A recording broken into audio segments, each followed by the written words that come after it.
Reforma ou Revolta? O movimento litúrgico e a missa do Papa Paulo VI. Apresentado por Steve Meyhoald. Olá, eu os trouxe aqui a esta paróquia. Bem cedo na festa do nascimento da Virgem Santíssima, porque eu quero contar uma história. E esta história é sobre o que está para acontecer ali dentro. Então, por favor, venham comigo.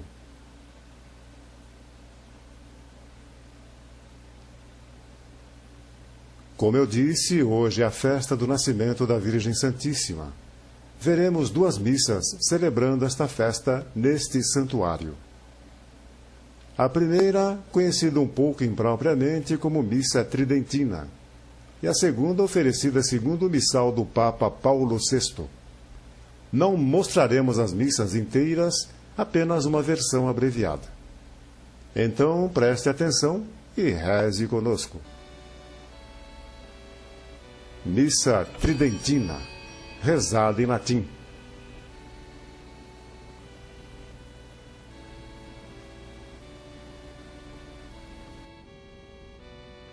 In nomine Patris et Filii Spiritus Sancti, Amen, in truivo auditari Dei. Adiutorium nostrum in nomine Domini. Confiteor Dei omnipotenti beati Maria, sibi Virgini beati.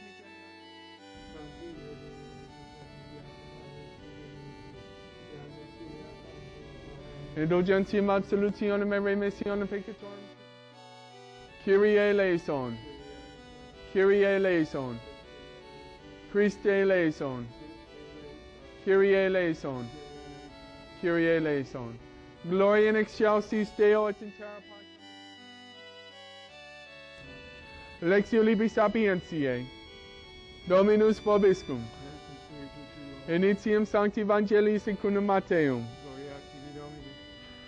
Liber generationis Iesu Christi filii David filii Abraham. Credo in unum Deum Patrum omnipotentem factorum caeli et terrae.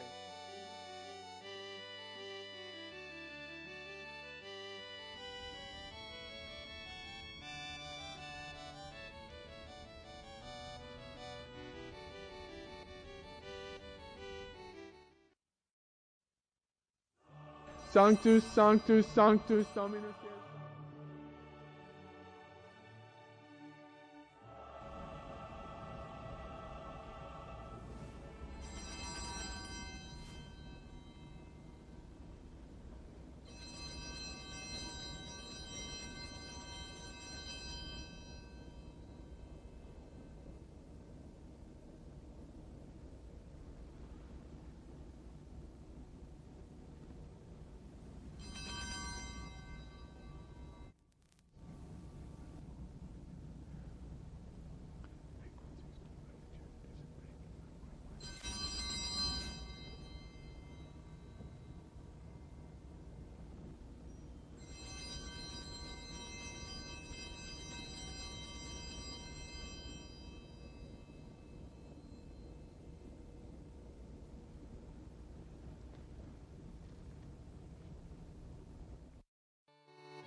Pater noster qui es in caeli sanctificetur nomen. Domine non sum dignus et intres subtectum meam sit omnic verba tenavitur anima mea. Domine non sum dignus et intres subtectum meam sit omnic verba tenavitur anima mea. Corpus Domini nostri.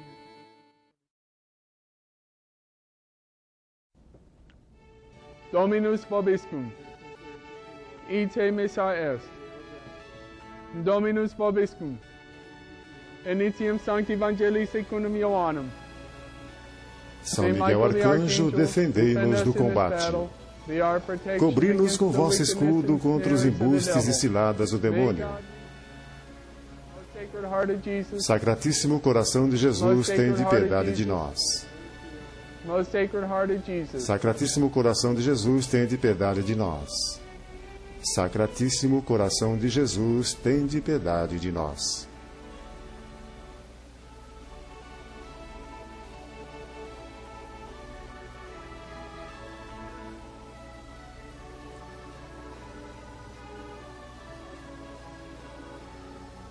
Missa Nova.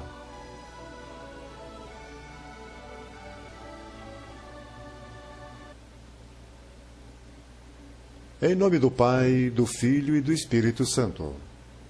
A graça e a paz de Deus nosso Pai e o amor do Senhor Jesus Cristo, seu único Filho, e a comunhão do Espírito Santo estejam convosco. Tornemo-nos ao Senhor com coração humilde por nossos pecados e peçamos a Deus que escute nossa prece. Glória a Deus nas alturas.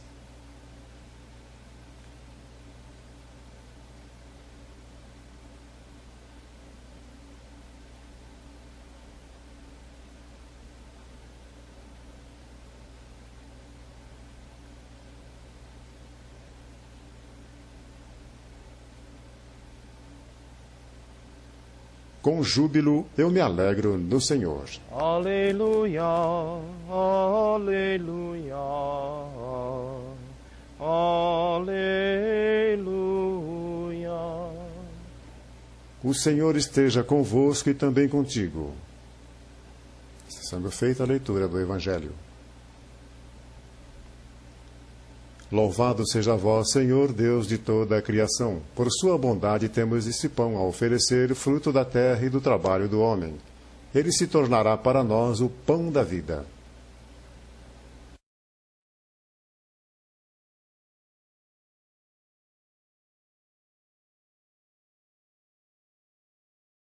Santo, Santo, Santo é o Senhor Deus Todo-Poderoso.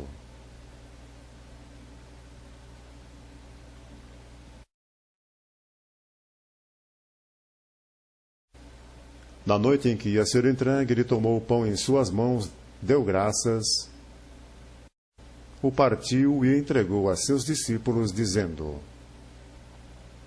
Tomai todos e comei, este é meu corpo, que será dado por vós.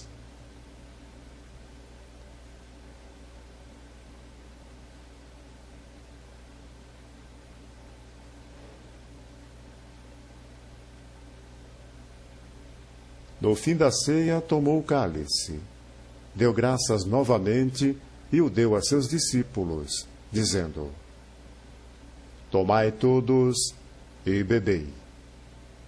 Este é o cálice do meu sangue, o sangue da nova e eterna aliança, que será derramado por vós e por todos para a remissão dos pecados. Fazei isso em memória de mim.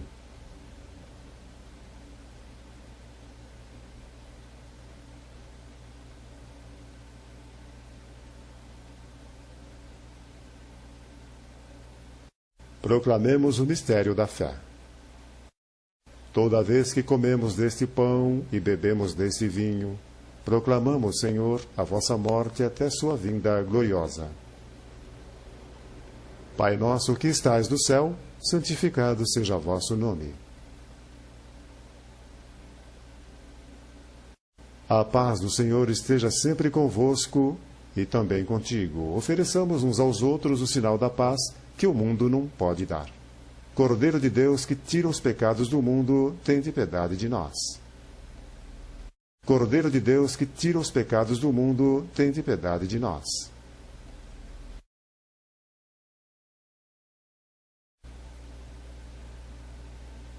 Eis o Cordeiro de Deus, que tira os pecados do mundo.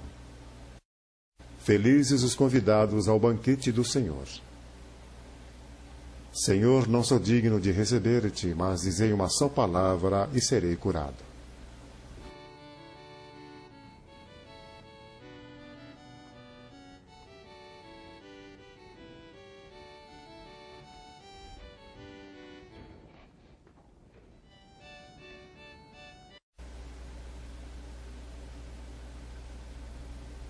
O Senhor esteja convosco e também contigo. Abençoe-vos, Deus Pai, Filho e Espírito Santo. Amém. A missa terminou. Pode ir em paz, graças a Deus. Glory be to God the Father. Glory be to God the Son. Acabamos de assistir a 2 missas oferecidas para celebrar o nascimento da Virgem Maria. A primeira, a missa tradicional latina oferecida no rito romano, como tem sido pelos últimos 1500 anos. E a segunda, oferecida segundo o missal do Papa Paulo VI, que foi introduzido na Igreja em abril de 1969. O que vimos nesta manhã, a missa sendo oferecida com 2 missais diferentes, uma depois da outra na mesma igreja. E o que pode ser visto num punhado de igrejas católicas pelo mundo. A história que quero contar-lhes é sobre como e por que, no final do século XX, nós temos 2 missas no rito romano, enquanto na melhor parte dos últimos 2 milênios nós tivemos uma. A razão pela qual quero contar-lhes isto é simples. Quando Paulo VI introduziu sua nova ordenação da missa, Novus Ordo Missae, em 1969, trouxe confusão e mal-estar entre muitos católicos. E o que é mais importante para esta apresentação são estes mal-estar e confusão, trazidos entre as famílias, inclusive a minha própria família. Talvez este pequeno trabalho possa fazer algo para aliviar estas mágoas e eliminar algo desta confusão. E por nenhuma outra razão, esse vídeo me ajudaria a explicar para meus próprios irmãos porque eu sinto o que sinto pelo rito tradicional da Igreja. Então terá valido a pena.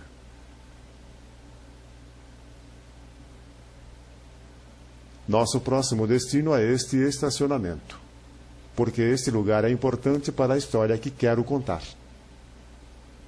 Espero que esta história forneça a todos informações novas. Creio também que esta história o surpreenderá tanto quanto me surpreendeu.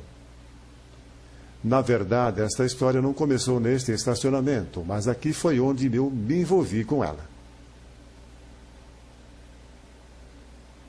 Em 1906, 96 anos atrás, exatamente neste lugar, a Igreja do Imaculado Coração foi dedicada ao serviço de Deus. Esta foi a igreja em que eu, assim como meus 8 irmãos e irmãs, fomos batizados na fé católica.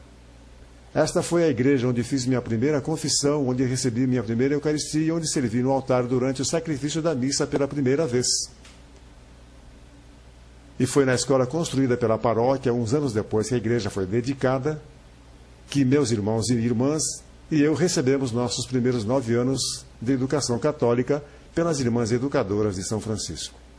Como a igreja, a escola é hoje um estacionamento, que está à direita da nova escola mostrada aqui.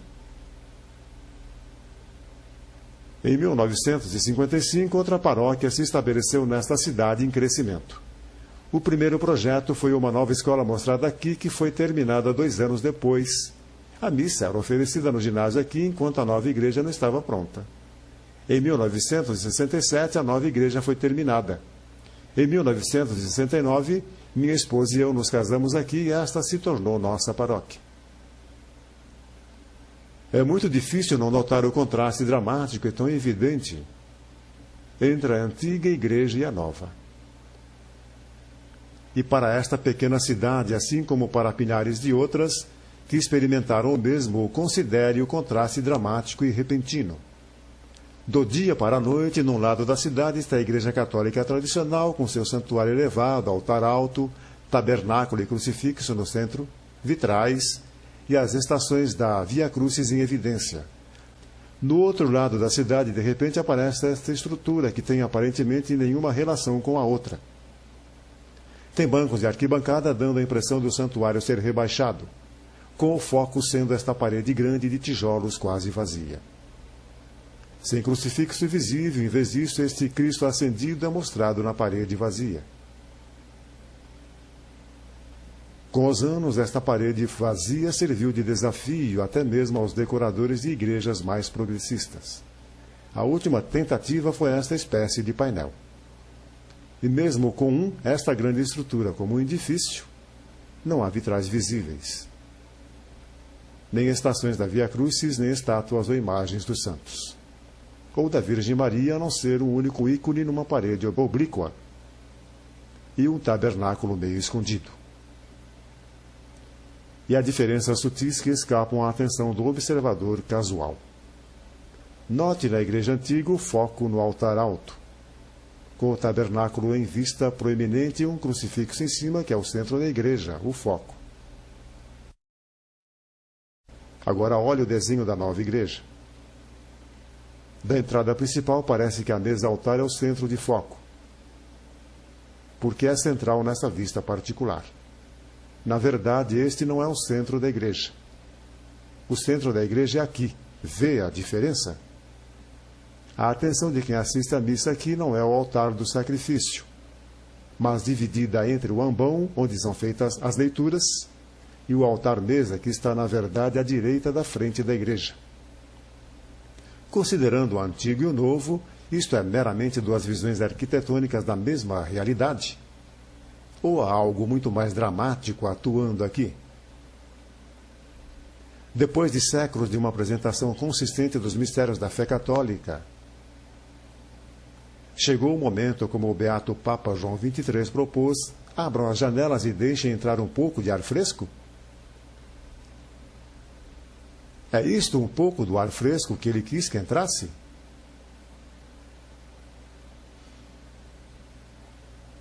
Este contraste, esta diferença é o ponto crucial de nossa história.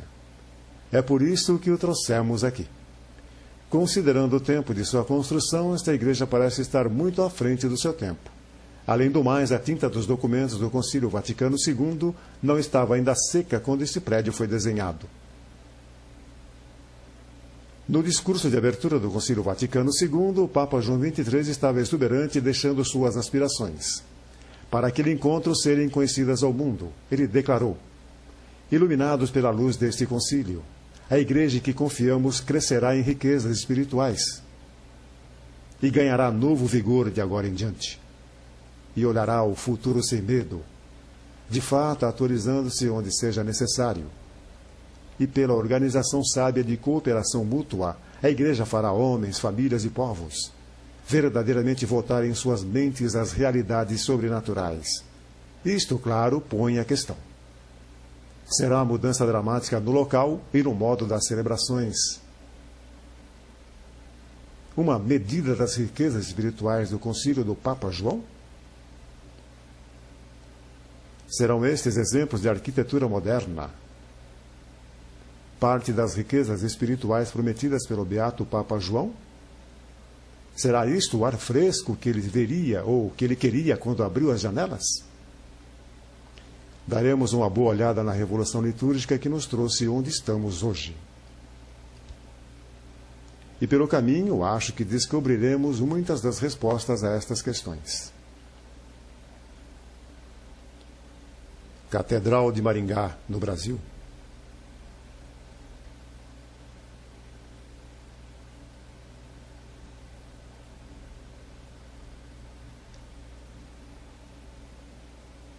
Sobre isto será a nossa história.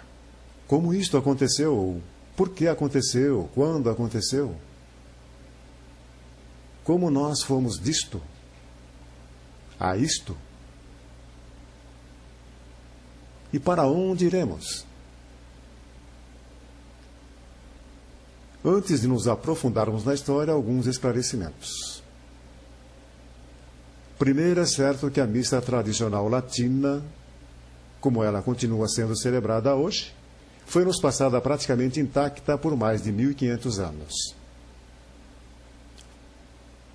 E por questão de brevidade e simplicidade, usaremos os termos missa antiga e missa nova, para a missa tradicional latina e a missa de Paulo VI, respectivamente.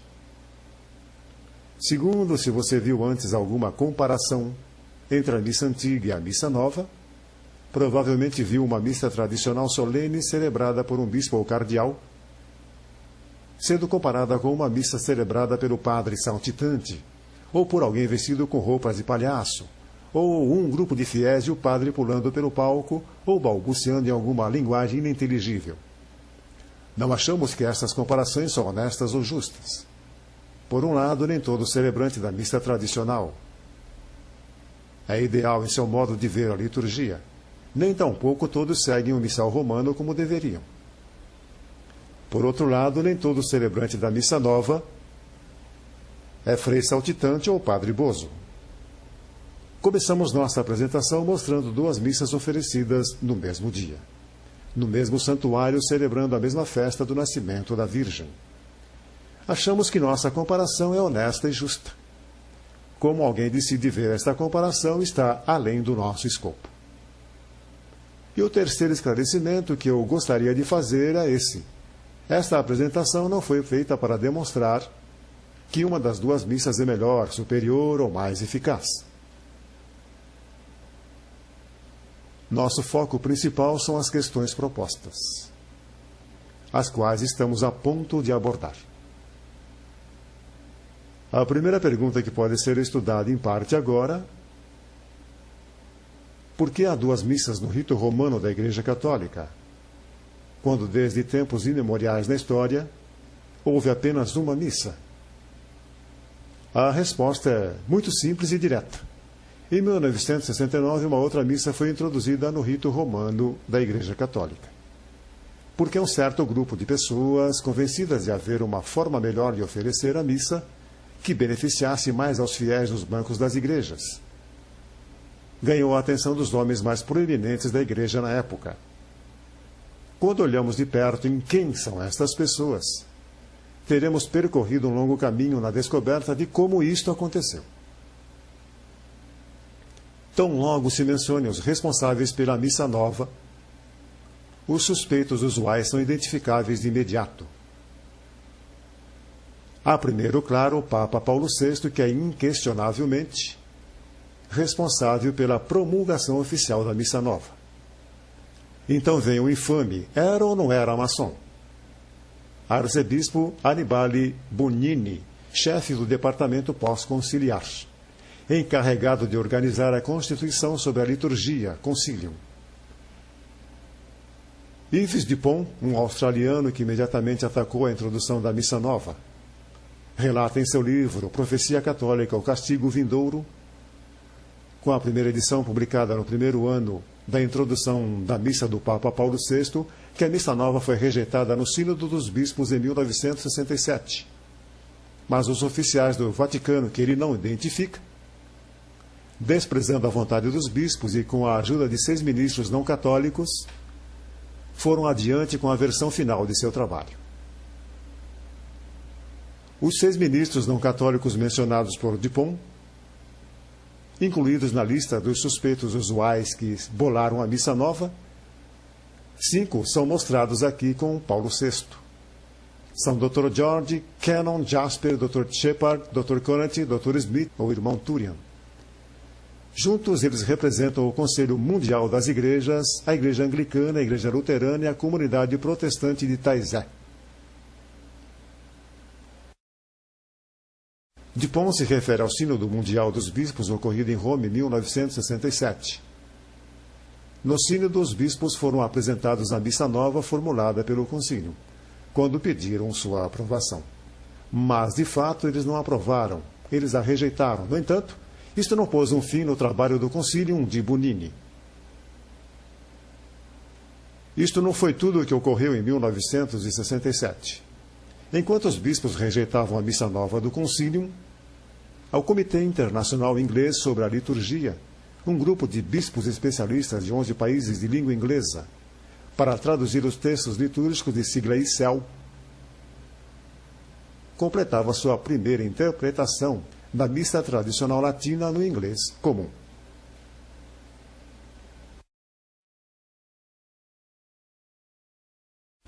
E em 1967 a construção dessa igreja foi terminada. Talvez se pergunte por que nós a temos nesta igreja em particular e no tempo de sua construção. Bem, esta igreja é importante no esquema por 2 razões. Primeira, ela é familiar, foi onde passei pelas mudanças. Ela marca como um rastro nas areias do tempo uma mudança dramática entre uma coisa e outra bem diferente. Para explicar a segunda razão, temos que voltar no século V a São Próspero de Aquitania,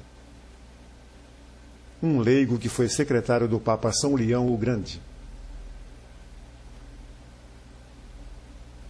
São Próspero é conhecido por sua defesa a Santo Agostinho contra os pelagianos, mas nos interessamos por um antigo ditado que ele inventou.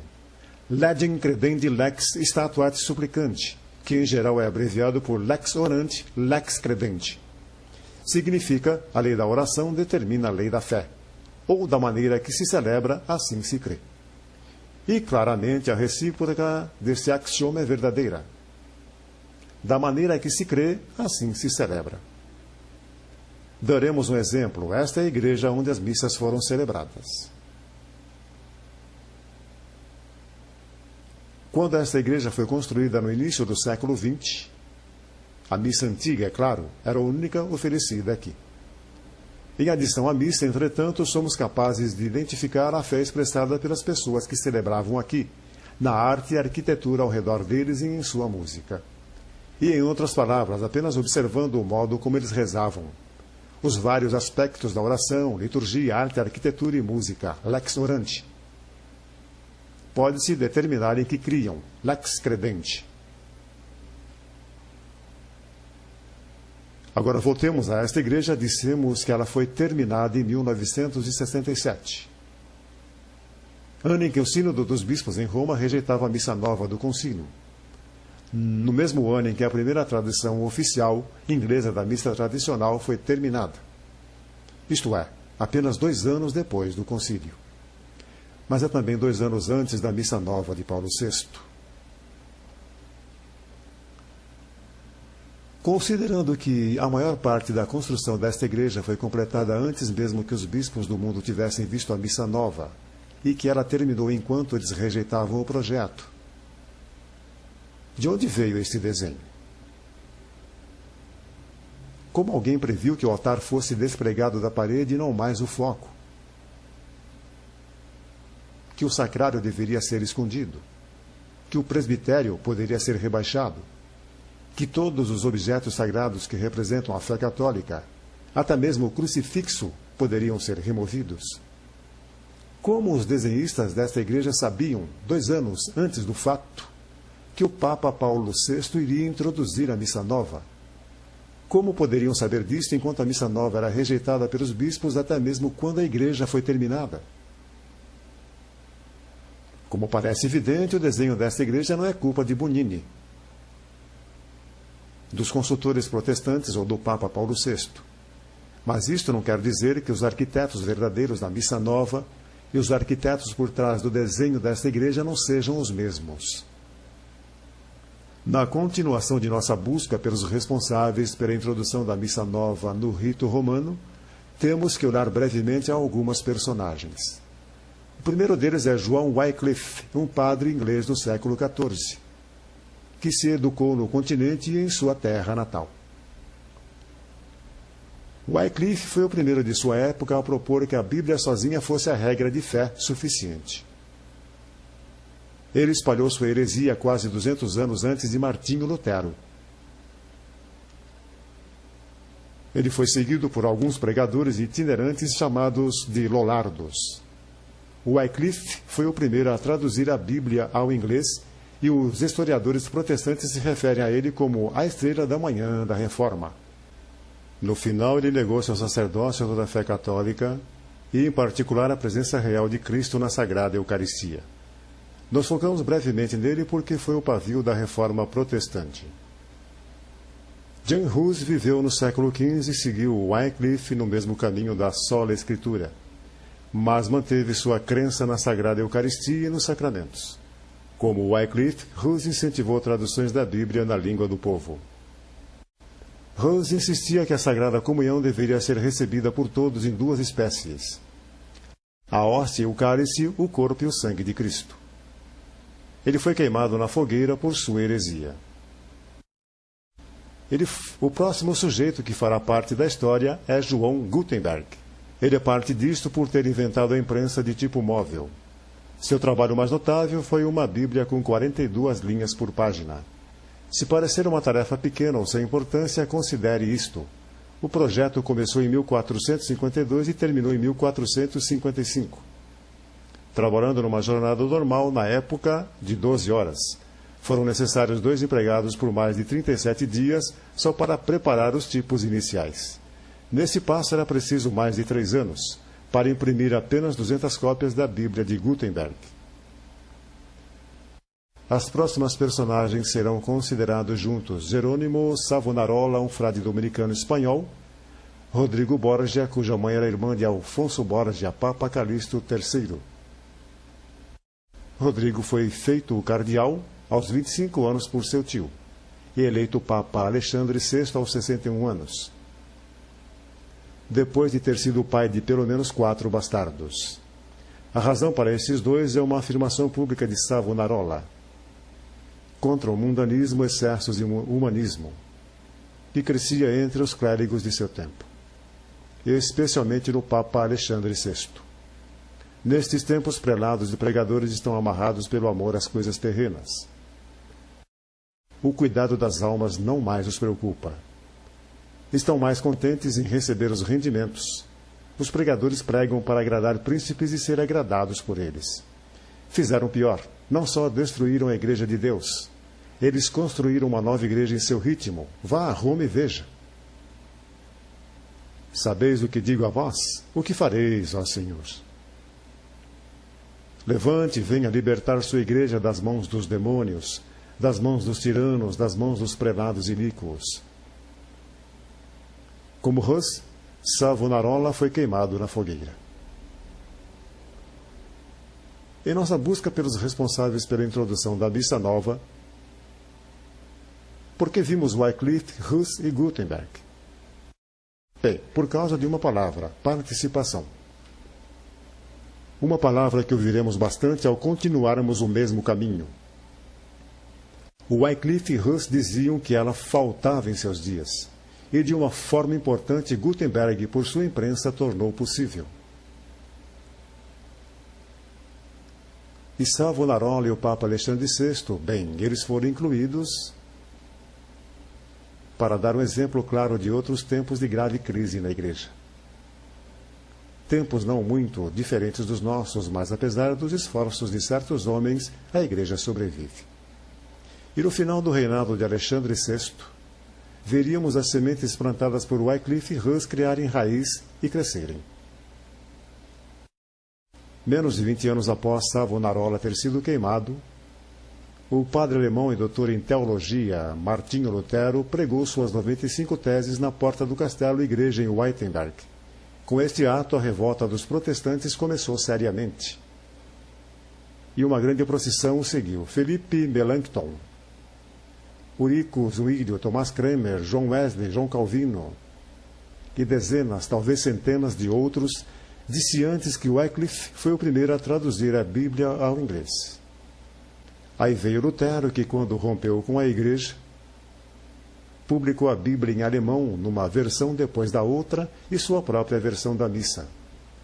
Lutero foi seguido pelo heresiarca Cranmer, que, criando a Igreja Anglicana, publicou sua própria versão da missa no livro das orações cotidianas. Tudo isso nos leva aonde começamos, com 2 missas sendo oferecidas uma atrás da outra. A primeira distinção é a direção ao qual o padre está voltado. Na missa tradicional, o padre está voltado à mesma direção que o povo, como se ele estivesse os guiando na oração da missa. Em seu livro A Reforma da Liturgia Romana, Monsenhor Klaus Gamber, e notavelmente um dos mais respeitados liturgistas católicos do século XX, cita Santo Agostinho. Quando nos levantamos a rezar, nos viramos ao leste, onde inicia o céu. E não fazemos isso porque Deus está lá, como se ele tivesse se retirado de outras direções da terra, mas para nos ajudar a virar nossas mentes a uma ordem superior, isto é, a Deus. Gamber ainda explica. Esta citação mostra que os cristãos daqueles tempos, depois de ouvirem a homilia, se levantavam para a oração que seguia e se viravam ao leste. Santo Agostinho sempre se referia a esta tomada de posição. No final da homilia, usando a fórmula: converse ad Dominum, voltem-se a Deus. De acordo com Gamber, Martinho Lutero foi o primeiro a pedir que o padre no altar se voltasse às pessoas. Ele cita o livro de Lutero, a Missa Alemã e a Ordem da Celebração, que o heresiarca publicou em 1526.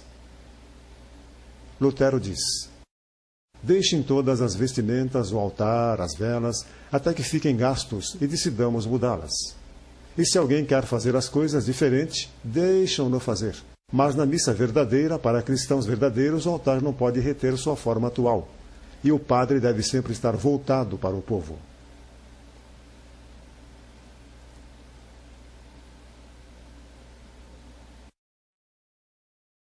Isso nos leva à segunda distinção notável entre as duas missas, a língua. In nomine Patris et Filii et Spiritus Sancti, Amen, in tribo ad aeternum. Na missa tradicional, a língua é o latim.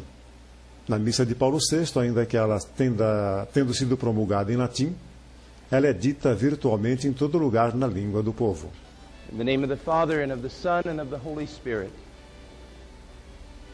Para podermos compreender melhor isto, voltemos aos protestantes e seus seguidores. Os revolucionários protestantes foram seguidos nessa ideia de atualizar a missa pelos seguidores de Cornélio Jansen, um teólogo católico belga cuja predestinação absoluta era similar à de Calvino. Os jansenistas, pelos séculos XVI e XVII, buscando um modo mais austero de celebrar, encorajavam a remoção de objetos religiosos que eles consideravam distrações nas igrejas católicas. Eles insistiam em um único altar sem adorno, uma igreja simples, sem enfeites. Uma missa apenas no domingo e a missa sendo dita na língua das pessoas. Os jansenistas foram seguidos em sua proposta pelos galicanos, um movimento que se iniciou na França e se espalhou pelo continente. E era dirigido à governabilidade da igreja, particularmente tentando limitar a autoridade papal sobre igrejas locais e bispos. Em 1786, apenas 10 anos da independência dos Estados Unidos, isto junto com mais de 60 propostas, incluindo a missa em vernáculo e o padre se virar ao povo. Foram aprovados por um grupo de bispos no malfadado Sínodo de Pistoia. 8 anos depois, 85 artigos deste sínodo foram condenados pelo Papa Pio VI na bula Autorem Fidei. Esta bula condena a simplificação dos ritos. O uso do vernáculo na missa é recitar cânon da missa em voz alta. Ele disse que estas propostas foram precipitadas, ofensivas a ouvidos piedosos e tramavam encorajar encontros heréticos na igreja. E falando diretamente sobre a proposta do uso do vernáculo, onde os fiéis mais facilmente juntariam sua voz ao resto da igreja.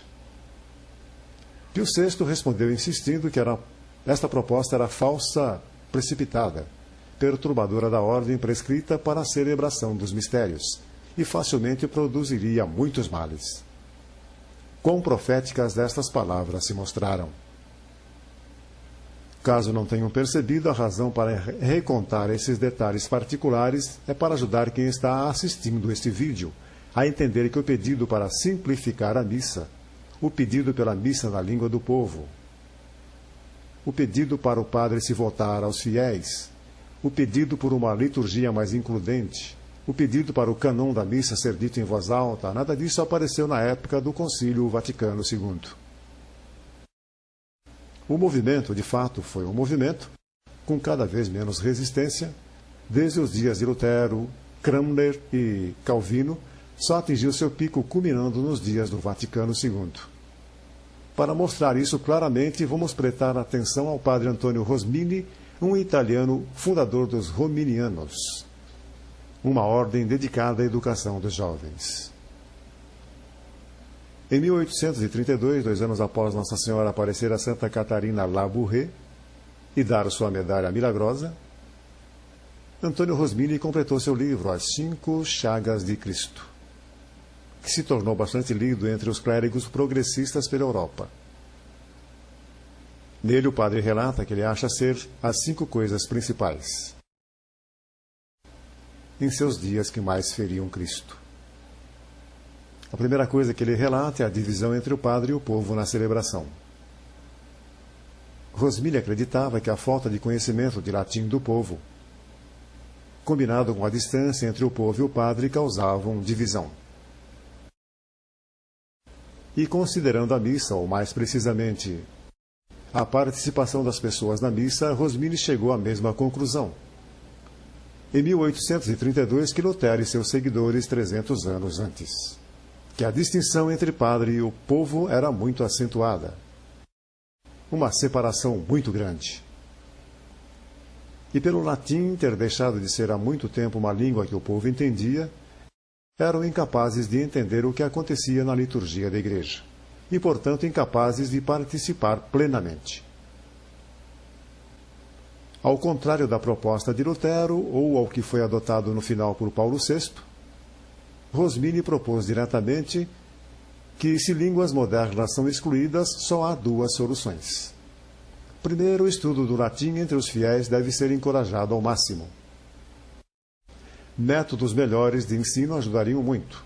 Segundo, aos cristãos deveria ser ensinado o significado das funções sagradas. Enquanto os fiéis letrados, e todos deveriam saber ler, precisam ser habituados nos serviços divinos, com a ajuda de livros contendo uma tradução do latim usado na missa.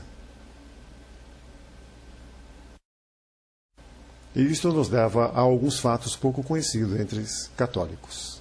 O Concílio de Trento, agindo para corrigir a heresia de Lutero, pôs um anátema em quem apenas que a missa deveria ser dita somente em vernáculo. Além disso, a Igreja manteve a proibição contra a tradução da missa do latim para outra língua.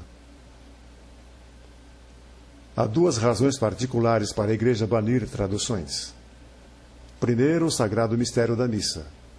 Por ser uma ação do Padre na pessoa de Jesus Cristo, é sublime, e a Igreja sentiu que deveria permanecer desta forma.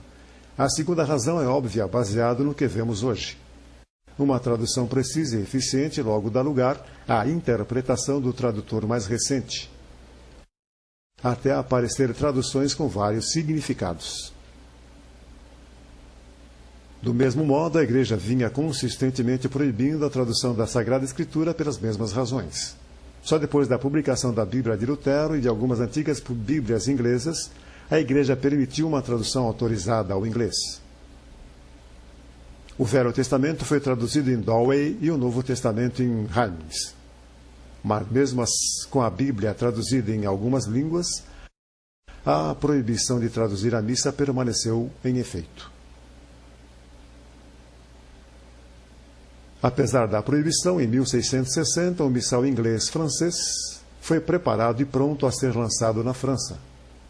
Sabendo que esta introdução do missal em duas línguas era apenas um truque dos jansenistas em sua causa pela missa em vernáculo, o Papa Alexandre VII emitiu uma condenação para este missal e proibiu, sob pena de excomunhão, toda impressão, leitura ou possessão deste missal nos termos mais severos.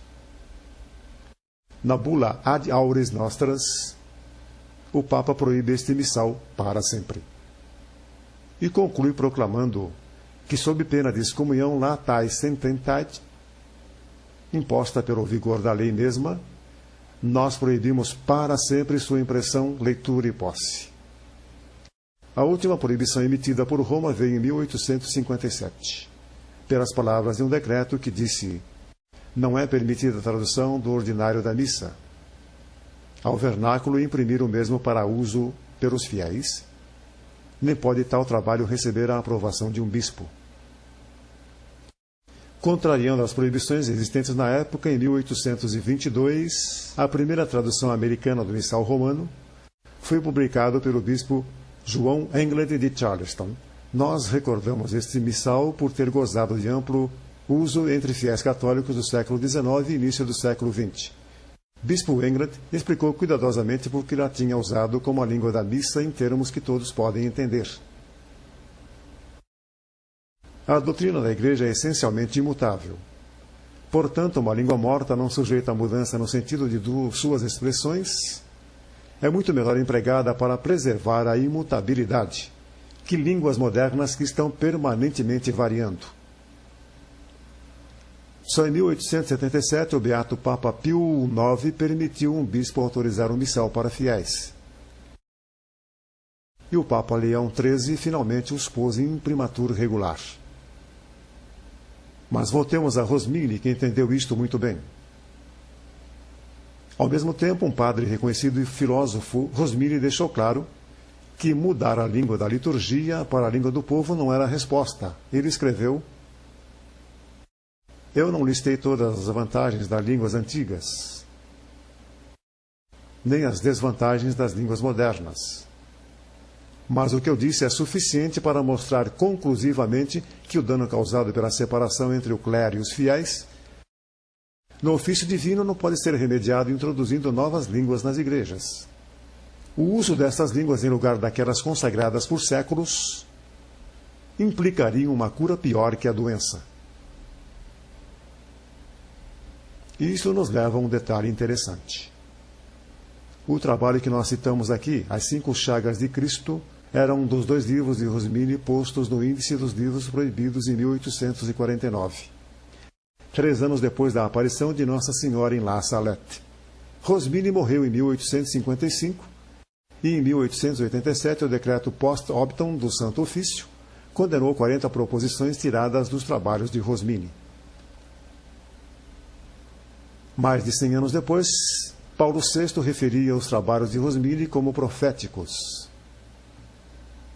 E o Papa João Paulo II lembraria o trabalho de Rosmini em sua encíclica Fides et Ratio. E não sem razão, ao se ler os trabalhos de Rosmini, escritos na mesma época em que a Virgem Bendita aparecia, Santa Catarina Labouré-Henri de Bach, descobre-se um esquema possível para o Concílio Vaticano II. Somente em 1º de julho de 2001, Antônio Rosmini foi reabilitado pela Congregação para a Doutrina da Fé. Ao mesmo tempo em que Antônio Rosmini ganhava notoriedade, na bela região dos lagos do norte da Itália, basicamente entre 1830 e 1850, Dom Próspero Guéranger começava sua carreira de restaurador do grande monastério de Solesmes, na França, ambos em maus momentos. Restaurar a estrutura do monastério foi uma tarefa muito mais fácil que restaurar a beleza e a majestade da liturgia divina. Mas por seus esforços, Guéranger, morto em 1875, tornou-se o pai do que viria a se chamar o movimento litúrgico. Dom Guéranger na França e Dom Rosmini na Itália observaram uma quebra do modo de vida católico em sua época e tentaram encontrar um remédio que teriam a certeza que funcionaria. O foco de ambos era o retorno aos sacramentos, embora Rosmini buscou uma resposta radicalmente diferente da de Guéranger. Rosmini tentou aproximar a distância entre o padre e o povo, trazendo-os mais perto ao padre, e no processo a linha que os separava ficou um pouco borrada. O remédio de Guéranger foi reformar a liturgia, trazendo-a de volta ao esplendor e majestade da celebração da Igreja, quando o mundo civilizado era católico, na Idade Média. Guéranger se deparava com um desafio colossal em seu esforço de reformar a liturgia. Na França, nos anos seguintes da Concordá, a liturgia católica estava em desordem. De acordo com Dom Rousseau, em seu livro sobre o movimento litúrgico do século XIX, O Progresso da Liturgia, em dioceses como Versailles e Beauvoir, haviam 9 missais e breviários em uso regular. Alguns foram escritos com a visão dos jansenistas ou galicanos, mas todos competiam em originalidade e sugeriam mudanças na missa. E mesmo o movimento litúrgico de Dom Guéranger, que se espalhou pelo continente, em muitos casos encontrou resistência considerável. Para citar um exemplo, na Alemanha, Karl Anton Winter, um professor das universidades de Ingolstadt e Landshut, antes de 1820, propôs uma missa e rito alemães, que conseguiu vários partidários. Seu objetivo soa familiar hoje, mas era aparentemente novo para então. Simplificar a missa, dá-la um caráter mais social e fazê-la mais inteligível e edificante. Na Inglaterra, o movimento litúrgico chamou a atenção de Pusey e Newman, que antes de se converter católico tentou revigorar a liturgia anglicana, no que ficou conhecido como o movimento ritualista. Este trecho da história do movimento litúrgico pode ajudar aqueles católicos que não tinham ideia da tensão que envolve a autêntica liturgia. Há sempre os que tentam preservar o que funciona. E aqueles que querem mudar por estarem confiantes que sabem mais. Mas depois do que vimos, uma coisa é certa. A missa nova de Paulo VI não é tão nova quanto nos fizeram pensar. Isto nos leva ao início do século XX. Para colocar toda essa informação na perspectiva correta, lerei duas citações. A primeira delas tirada do número mais recente de uma revista, considerada uma voz forte no catolicismo tradicional hoje. Num artigo recente contrário ao acordo recente firmado entre o bispo Rangel, da Sociedade São João Vianney em Campos, Brasil, e a Santa Sé, seu editor escreve: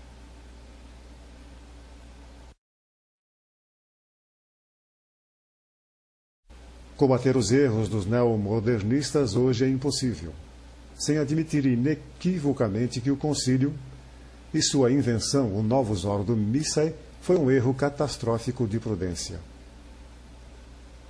Agora, leiamos outra citação. Ele estava convencido de que a liturgia poderia ser um modo útil de restauração cristã, desde que fosse dado às pessoas a oportunidade de verdadeiramente participar da missa a qual hoje só assistem. Enfatizando o caráter social do santo sacrifício, esforçou-se para fazer o assistir à missa uma ação comunitária. Seu objetivo principal era unir as pessoas ao máximo com o padre. Doía-lhe ver aqueles que assistiam à missa serem abandonados a si, cada um buscando sua edificação a seu modo. Opunha-se a cantar hinos ou recitar o rosário durante as funções litúrgicas. Era contra tudo que separasse as pessoas da grande ação.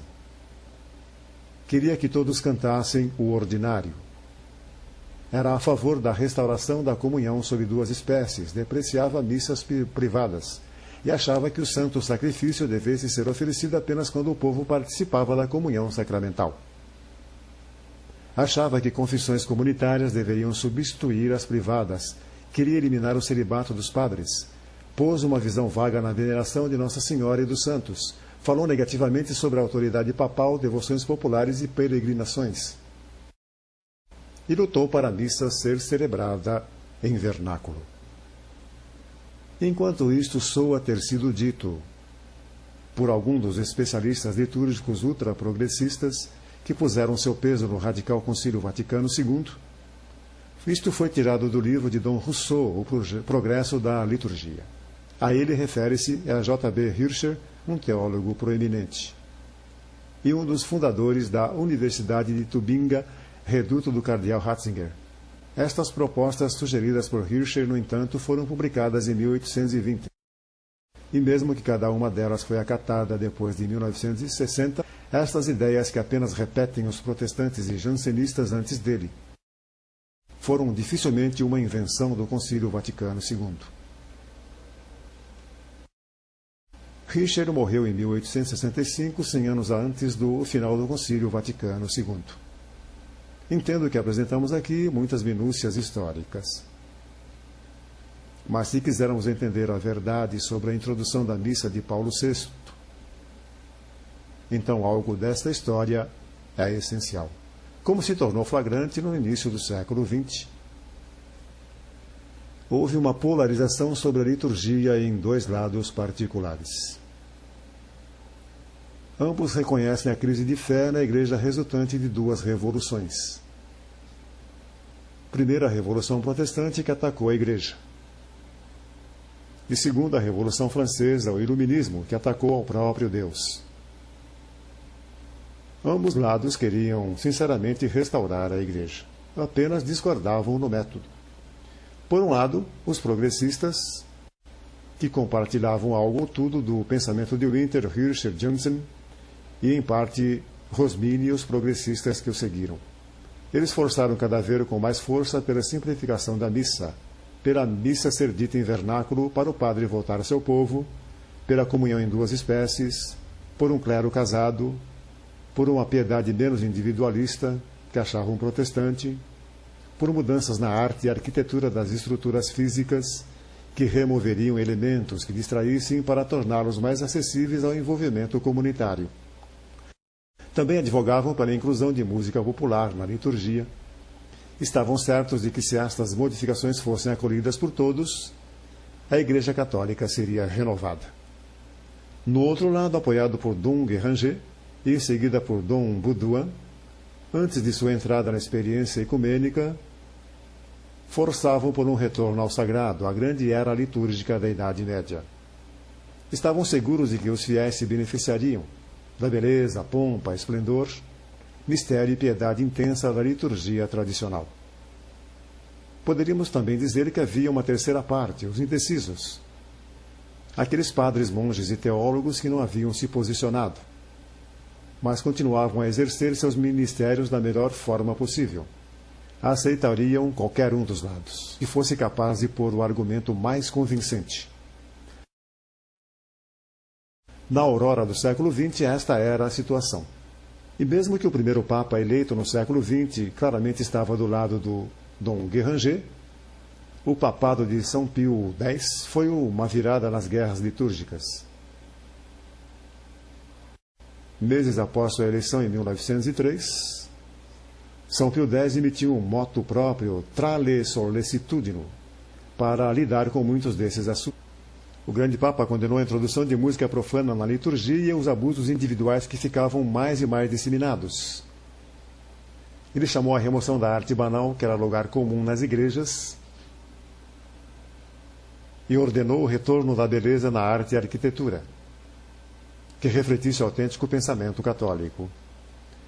Ele então chamou os bispos a trazer de volta os fiéis a seus cuidados e ao entendimento e apreciação própria da música sacra da Igreja, particularmente o canto gregoriano, para que desta forma eles abraçassem a liturgia no fundo da alma. O Santo Papa queria nada mais que liturgia sagrada, que afetaria positivamente os fiéis nos bancos das igrejas. Então, quem ganhou esta batalha entre os progressistas e tradicionalistas?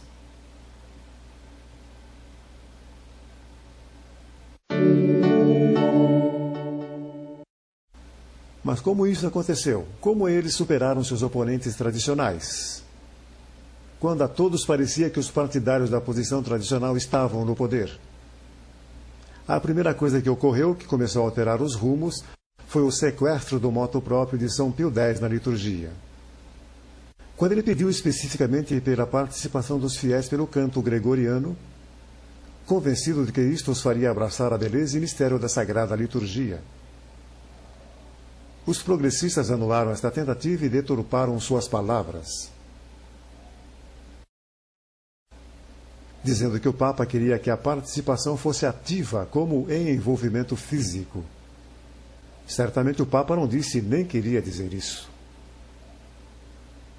Esta falsificação das observações do Papa, o que os progressistas disseram ser um chamado à participação ativa dos fiéis, foi um golpe de mestre que deixou atordoada a Igreja ainda hoje. Quase 100 anos depois, pois em nome da participação ativa, que a maioria das mudanças promovidas e experimentadas por 300 anos foram incorporadas na liturgia católica na Missa Nova. Não quero me delongar neste ponto, mas um aspecto desta participação, que se mostrou determinante neste assunto. Chamemos do ponto-chave nesta mudança da liturgia. A introdução do Missal dos Leigos, que montou o cenário durante o pontificado de São Pio X. Para a inovadora e experimental missa dialogada, o primeiro grande passo à missa de Paulo VI. A missa dialogada foi introduzida ilicitamente antes da Primeira Guerra Mundial e se espalhou pela Europa e depois pelos Estados Unidos, porque foi imediatamente adotada pelos capelões militares. A mesma técnica seria usada no século XX, na tentativa de forçar a aceitação de outras práticas ilícitas. Comunhão na mão, comunhão sob duas espécies e garotas no altar são exemplos familiares. Nos primeiros anos do século XX, os progressistas propuseram, como os jansenistas Rosmini e praticamente todo o progressista litúrgico, que se os fiéis tivessem acesso a um missal ou folheto, a missa teria mais sentido. E lembrando, a tradução da missa ao vernáculo estava proibida pela Igreja. Uma condenação adicionada de fortes censuras até 1877. Será que a introdução do missal para leigos e, por último, a missa dialogada faria o que os progressistas propuseram? Certamente a Igreja nunca pensou o que faria.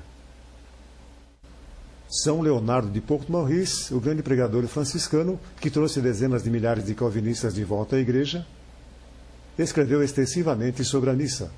Em O Tesouro Escondido, a Santa Missa, São Leonardo define 3 modos básicos de se assistir à missa, começando do que ele achava ser o menos eficaz.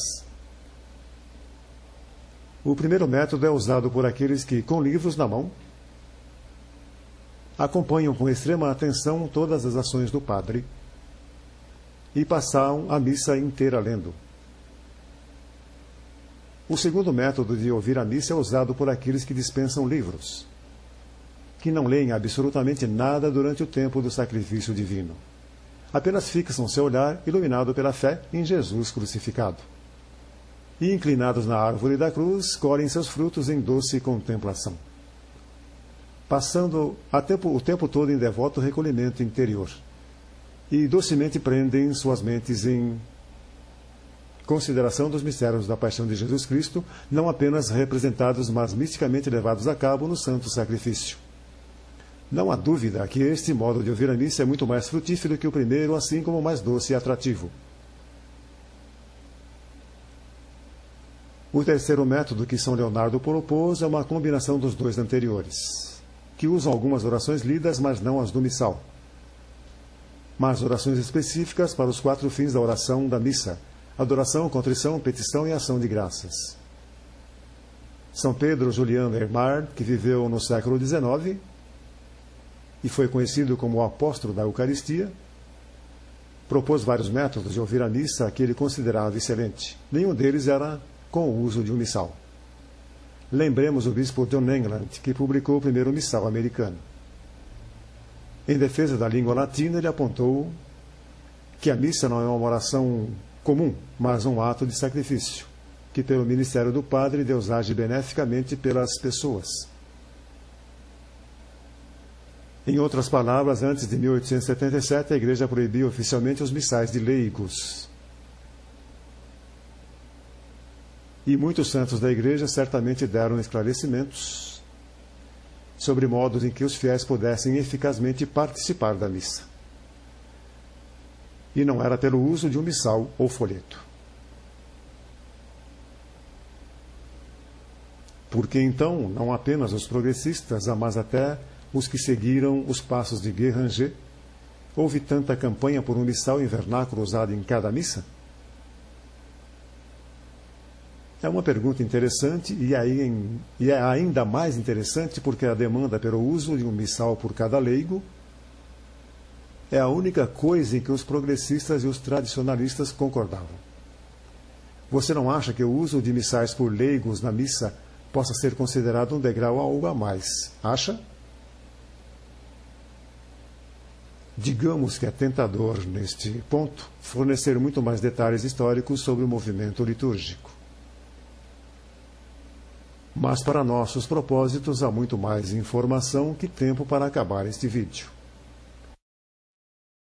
E admitamos a maioria dos que formaram o centro do movimento litúrgico nos últimos 2 séculos, e em particular no século XX, são pessoas cujos nomes são estranhos a todos, exceto aqueles com grande interesse em assuntos litúrgicos. É suficiente para nosso propósito dizer que o movimento que Dom Guéranger começou a espalhar pela Europa e que encontrou casa nos monastérios beneditinos, nas casas dos jesuítas e outros monacais que queriam o máximo da liturgia sagrada. Depois da morte de Dom Guéranger, de Marais du Sceau a Marie Lache, sob o comando de Abade Marmion, a abadia ecumênica experimental de Dom Baudouin, o movimento progressista se enlaçou firmemente atrás das cenas da vida católica. Olhando o movimento litúrgico no início do século XX, sem considerar as incríveis mudanças sociais que ocorriam, deixaria o panorama incompleto. Pelo início do século XX, a segunda revolução industrial no Oeste levou a mudanças sem precedentes na civilização. Dezenas de milhares de imigrantes cruzaram oceanos para ir à América. Na Europa, assim como nos Estados Unidos, o trabalho nas fábricas e a linha de produção levou multidões ao meio urbano. Eletricidade rapidamente estava à disposição. O automóvel permitia uma locomoção cada vez maior. E as pessoas podiam se mudar para onde encontrassem trabalho. Em tudo isso, a igreja, na pessoa de bispos e padres, procurava uma forma de se ajustar a uma sociedade em constante mudança, de modo a manter viva a fé dos católicos sob sua responsabilidade. Não deve ter sido fácil e certamente não se pode desafiar o zelo pela fé. E cuidado das almas que devem ter ocupado as mentes daqueles clérigos preocupados. Tinham questionamentos severos. O que poderia ser feito? O que deveria ser feito para manter viva a fé católica? Como propagar a fé? Quando a dificuldade de tomar conta dos que já estavam na igreja era esmagadora. Questões duras de fato, mas em algum lugar do caminho, entre encontrar um modo de manter a fé viva e trazer novos membros ao rebanho. Modos de pensar inovadores levaram à experimentação, estranhezas e modos de celebrar desaprovados. Em 1907, quando São Pio X publicou a encíclica Pascendi Domini et Gregis, aqueles que ele chamou de faltores do erro estavam bem entrincheirados. Quando o Santo Padre avisou sobre aqueles que meneiam o machado não sobre as ramagens ou brotos, mas sobre as raízes, que são a fé e suas fibras mais vitais, sobre quem ele se referia? Claramente não se referia aos inimigos aos portões, mas àqueles que havia muito se infiltraram na igreja e disseminavam seu veneno por dentro. Mas naquela época, 1907, a batalha já estava perdida. Seria uma questão de tempo até os vencedores reclamarem seu prêmio.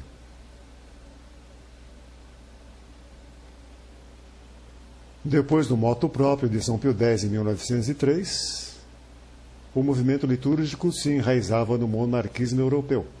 Em 1909, um congresso de monacais progressistas se deu em Mechlin. Em 1910, a primeira de muitas semanas litúrgicas onde padres paroquianos passavam uma semana com os monges, ocorreu em Montcésar, perto de Louvain. Ali recomendavam a agenda do movimento litúrgico e a importância da participação plena dos fiéis na liturgia. Dom Bidouin foi o primeiro a bolar o sistema de seminários para educar padres paroquianos. E o movimento litúrgico se espalhou rapidamente pela Europa e Estados Unidos, encontrando seu lar na Abadia Beneditina em Collegeville, Minnesota, e serviu de quartel-general naquele país na maior parte do século XX. Com o encaminhamento do século XX, os nomes dos líderes progressistas eram menos importantes, pois o sistema que impulsionava o movimento estava tão aceito e a agenda tão marcada que líderes individuais não influenciavam tanto quanto no passado.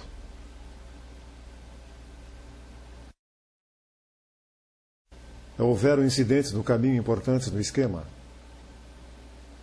como as numerosas ocasiões em que os papas Pio X, Bento XV e Pio XI deram indultos para vários grupos celebrarem a missa em vernáculo. São Pio X deu permissão a um setor da Iugoslávia para usar o rito romano na língua paleoslava. Bento XV permitiu o uso do croácio, esloveno e paleoslavo, em 5 ocasiões e 9 locais diferentes. Na Alemanha, uma versão regional do missal foi aprovada pela Bavária. Em 1935, o ritual de Viena foi aprovado por Roma para ser usado em toda a Áustria. E na véspera de Natal, em 1943, trazida pela Sacra Congregação dos Ritos, uma forma da missa dialogada, em grande parte vernacular, que alguns chamaram a missa alta alemã, foi declarada oficialmente tolerada com o consentimento do Papa Pio XII. Enquanto seria injusto dizer que era prática comum, aparentemente estas propostas eram mais aprovadas que desaprovadas. Nos anos 1920 havia uma corrente por encontros interconfessionais, que eram promovidos pela facção progressista, naquele ponto a parte mais poderosa do movimento. Como resposta, em 1928, Pio XI publicou a Mortalium Animus, no esforço para pôr um fim nestas práticas que ele dizia estava fadada ao fracasso por trair a fé católica. Chamamos a atenção agora para o período após a Segunda Guerra Mundial, aquele período precedente o Concílio Vaticano II.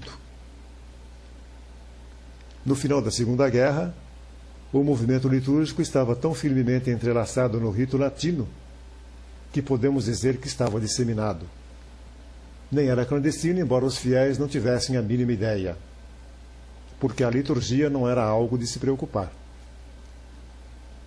A missa era missa, ela era, segundo o catecismo, uma em toda parte. Era um sinal claro da marca da Igreja, a unidade da liturgia latina. No entanto, para entendermos melhor o quanto o movimento litúrgico avançou, considere este livro, A Missa do Futuro.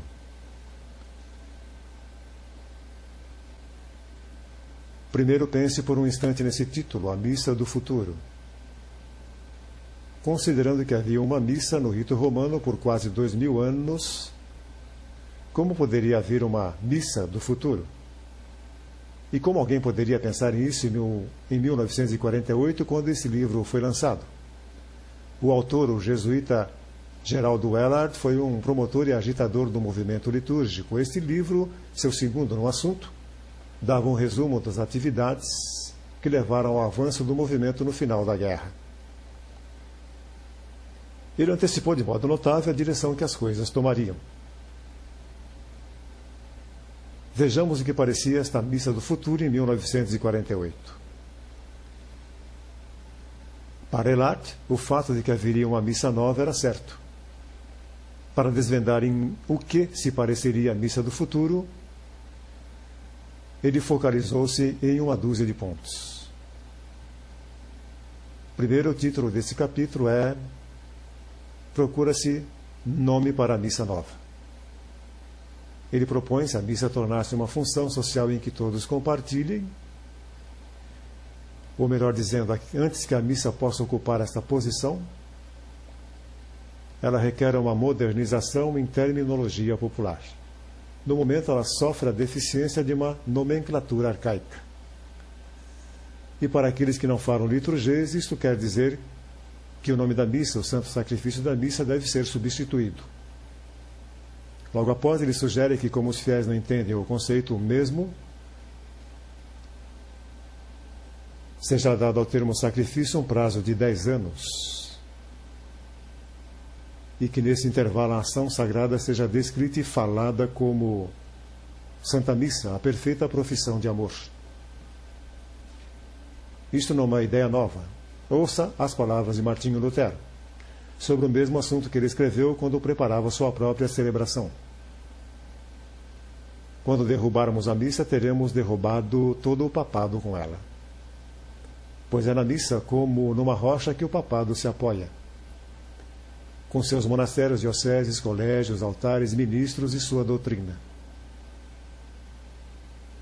Tudo isso cairá quando sua missa sacrílega e abominável for esmigalhada ao pó. Ainda para conseguir isto com sucesso e segurança, será necessário preservar alguns dos cerimoniais da missa antiga, para os fracos que possam se escandalizar com uma mudança tão brusca. Devemos dizer primeiro que nossa intenção nunca foi abolir o serviço divino, mas purificá-lo de todas as adições que a desfiguraram. Falo de seu abominável canon, coletado das fossas do mundo. Fizeram da missa um sacrifício, acrescentaram-se ofertórios. A missa não é um sacrifício, não é um ato de um padre sacrificador. Tratemos a era de sacramento ou testamento.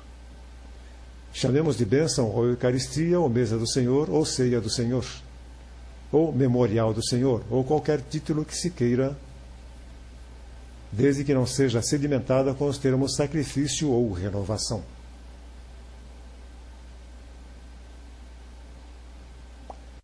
Segundo, pela atitude cada vez mais permissiva da Santa Sé com o vernáculo, Elard parece ousado quando prevê um novo concílio, que ele antecipa ser uma continuação do Vaticano I, e a mudança da língua da missa. Ele escreve: a mudança conciliar mais notável nesse assunto será a liberdade bilíngue em certas partes da missa. Veja o tom em que ele escreve. Os novos missais serão bilíngues em parte de modo que, por escolha do celebrante, algumas partes possam ser em latim ou em uma versão aprovada em vernáculo. Terceiro, Elard fala sobre o andamento da missa e propõe novas leituras de epístolas e evangelhos, que as pessoas rezem o Pai Nosso com o Padre, que o segundo confitor, antes da comunhão, fosse eliminado e que as pessoas ficassem de pé, onde antes deviam ficar ajoelhadas. Entre outras mudanças nas rúbricas, o Hic Missa Est deveria ser movido para depois do último evangelho. Nem os ultraprogressistas, ao que parece, não imaginavam que o último evangelho fosse abandonado completamente. Elard trata da reorientação do altar e reorganização do espaço de celebração. Aqui vemos a figura do que era considerado em 1945 um arranjo tradicional do altar no ápice da igreja.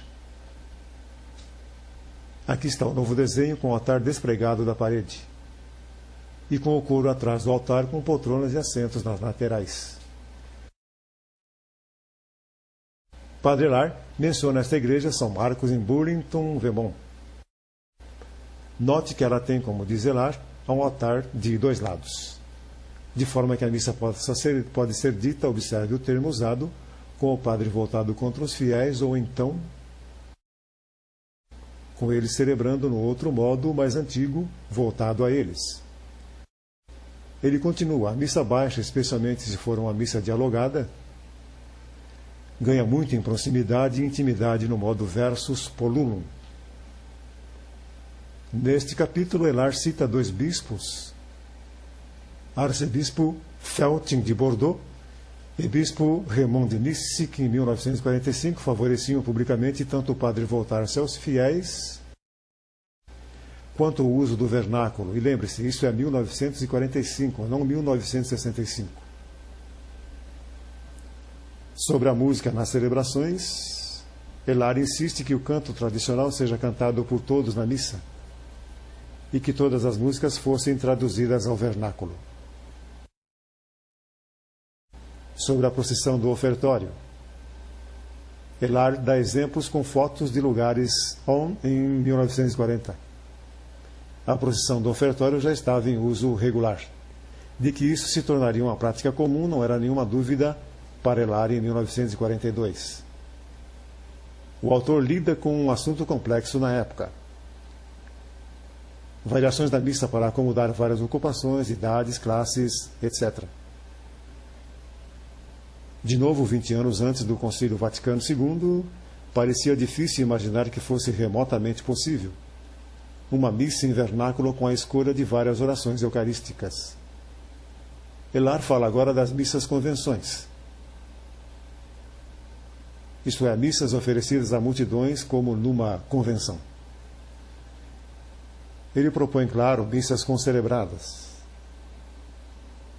e conclui citando o cardeal Glenon.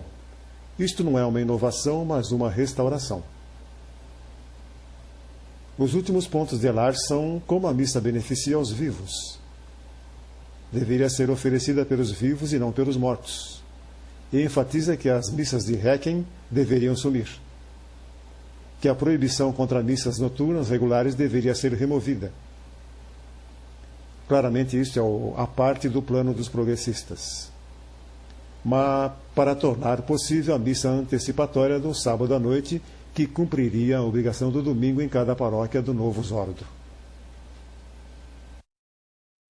Apenas 14 anos após a publicação de A Missa do Futuro, os padres Concílio Vaticano II aprovariam unanimemente a Constituição sobre a Sagrada Liturgia, Sacrosanctum Concilium, e assim como era impossível de se imaginar antes de 1960,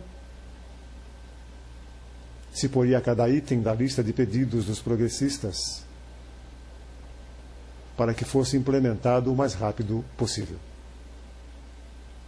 Como o padre Ralph Wiltgen ilustra habilmente em seu livro, O Reno flui para o Tibre. Este cenário incerto tornou-se real, somente pelos esforços de progressistas motivados, cuja agenda bem organizada e predeterminada foi insinuada aos padres conciliares, em uma tomada esperta e bem orquestrada do concílio no seu início. Dissemos antes que a missa nova foi introduzida por causa de certas pessoas convencidas de que havia um modo melhor de oferecer a missa, que pudesse ser mais benéfica aos fiéis dos bancos das igrejas, ganhar a atenção dos homens proeminentes da igreja na época. Estas certas pessoas que levaram as propostas distantes de Elar em 1948 a seu cumprimento em 1969 são nomes familiares. Harner, Schillebeck, King, para citar alguns. É claro que estes especialistas ganharam a atenção dos padres conciliares porque a Constituição sobre a liturgia, e no ano que parece uma ironia da história, passou com uma votação de 2.159 por 19. E isso no aniversário da Trali Solicitum, o moto próprio do Papa São Pio X. O sequestro que impulsionou o movimento litúrgico radical no início do século XX. O fechamento do Concílio Vaticano II ocorreu em 8 de dezembro de 1965. Numa entrevista para a revista Por Dentro do Vaticano, um dos membros do concílio, do arcebispo Bonini, disse que a missa nova estava pronta e na mesa do Papa Paulo VI em 1966, meses depois que o concílio terminou. Em 1967, a missa nova foi apresentada ao Sínodo dos Bispos em Roma, e quando pediram sua aprovação, eles recusaram. Na verdade, eles rejeitaram a missa nova. Depois da rejeição, os observadores protestantes foram chamados e perguntaram-lhes o que eles achavam ofensivo na missa nova. Eles não tinham nenhuma objeção. Em maio de 1969, apesar da rejeição anterior dos bispos e da forte oposição por membros de alto escalão da Cúria, incluindo o chefe da Congregação da Doutrina da Fé, o Papa Paulo VI introduziu seu Missale Romanum, declarando que deveria ser posto em uso no primeiro domingo do Advento daquele ano. E assim aconteceu. Por que temos duas missas no rito romano, quando por mais de 15 séculos tivemos apenas uma? Por que aconteceu? E por que aconteceu e quando aconteceu? Espero ter respondido a estas questões à sua satisfação. A questão que resta, onde vamos a partir daqui, é outro problema. A campanha pela mudança da missa avançou pelos últimos 4 séculos, apesar dos esforços e condenações dos papas. Primeira campanha para pôr um missal nas mãos de cada fiel. Depois a missa dialogada, então a missa em vernáculo em vários locais. Então a procissão do ofertório, então o padre oferecendo a missa versus populum, voltada às pessoas. E tudo isso décadas antes do Concílio Vaticano II. Depois do concílio, além da introdução da missa nova, que até mesmo Paulo VI chamou de inovadora, chocante e estranha, outras atividades ilegais forçaram a aprovação da comunhão na mão, ministros da Eucaristia, comunhão em 2 espécies, mulheres servindo no altar e dança litúrgica. Para onde vai a igreja e sua liturgia a partir daqui? Bem, ao que parece, as inovações e estranhezas não devem diminuir tão logo. Então, seu palpite é bom quanto o meu? Legem credendi lex statuatis supplicandi. De fato, a lei da oração marca a lei da fé. E certamente as pessoas de fato celebram conforme elas creem. Considerando as mudanças na igreja nos últimos 40 anos, o efeito que as mudanças tiveram nos fiéis, é sempre tentador tornar demônios aqueles que achamos responsáveis. Tomaram por Judas, seja ele o Papa Paulo VI ou o arcebispo Bonini, ou até todo o Concílio Vaticano II, e condená-los. Como seria simples. Em nossa pesquisa para fazermos este documentário, nós também procuramos alguém em quem pôr a culpa. Mas esse indivíduo não existe. O que descobrimos na maior parte foram padres e bispos, homens bons, sempre homens santos, que preocuparam-se em ver a fé dos fiéis desvanecer. Homens como Antônio Rosmini, um santo padre que poderá um dia ser canonizado. Eles consideraram os problemas e propuseram soluções. E apesar das condenações constantes da Igreja, de todas as suas propostas pelos séculos, chegou uma hora em que os proponentes destas soluções finalmente ganharam descendência na Igreja. E ganharam descendência na pessoa do Papa Paulo VI. Ele rejeitou a solução de Dom Guéranger e do autêntico movimento litúrgico, e meramente ratificou as antigas propostas dos jansenistas e galicanos pelos seguidores de Rosmini, de Drexel, Blondel, de Chardin, Pilpach ou do Cassels e Gerald Delard. O Papa Paulo VI confidenciou a alguns amigos que queria que a missa se assemelhasse ao máximo ao culto calvinista, por acreditar que, se fosse assim, um grande momento de evangelização aconteceria. Ou seja, depois de séculos clamando que tinham a resposta para a santidade, uma resposta diferente da de Santo Agostinho, São Tomás de Aquino, São Roberto Bellarmino, Beato Dom Escoto, Santa Teresa de Ávila, São João da Cruz, Papa São Pio V e São Pio X, os progressistas finalmente trilharam o seu caminho. E assim tem sido pelos últimos 35 anos. Como tem sido? Como a Igreja se saiu no último 1/3 de século? Os fiéis estão mais santos? O grande momento de evangelização converteu os protestantes como previu o Papa Paulo VI? Estavam certos ou errados? No 25º aniversário da introdução da Missa Nova de Paulo VI, o Papa João Paulo II disse que ela seria uma nova primavera para a Igreja. A nova primavera veio em sua paróquia? Acaso a lex orandi da Missa Nova reflete a mesma lex credendi que era refletida pela Missa Antiga? Respondemos aquelas questões que nos propomos responder. Estas são questões que deixaremos para que você responda. Há ainda mais uma. O grande padre Faber propôs que devemos lembrar que se todos os homens assumidamente bons estivessem em um lado e todos os homens assumidamente maus estivessem em outro, não haveria perigo para ninguém, pelo menos para os eleitos, de serem enganados por mentiras maravilhas.